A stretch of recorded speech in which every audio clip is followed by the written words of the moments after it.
মহামারীর সময় জাতিসংঘের রিয়েল লাইফ হিরো স্বীকৃতি পাওয়া তানভীর হাসান সৈকত পরবর্তীতে ছাত্রলীগের ঢাবি শাখার সেক্রেটারি হওয়ার পর পাল্টে ফেলেছেন নিজের অবস্থান।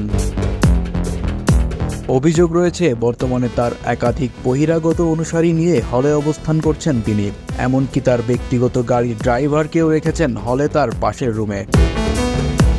এখানেই শেষ নয়, সৈকতের নেতৃত্বে হলে তার অনুসারীরা পরিচালনা করেন 6টি গণরুম, যেখানে শিক্ষার্থীদের গাদাগাদি করে রাখা হয়। অথচ এই সৈকতই 2019 সালে শিক্ষার্থীদের গণরুম বিরোধী আন্দোলনে সংগতি জানিয়েছিলেন।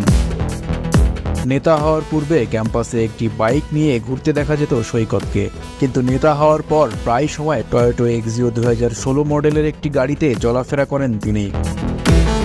তবে প্রায় তিনি গাড়ি নিয়ে সূর্য সেন হল ক্যাফেটেরিয়া পর্যন্ত যান এবং বাকি পথটুকু হেঁটে জসিমউদ্দিন হলে প্রবেশ করেন, যাতে করে গাড়ির বিষয়টি জানাজানি না হয়।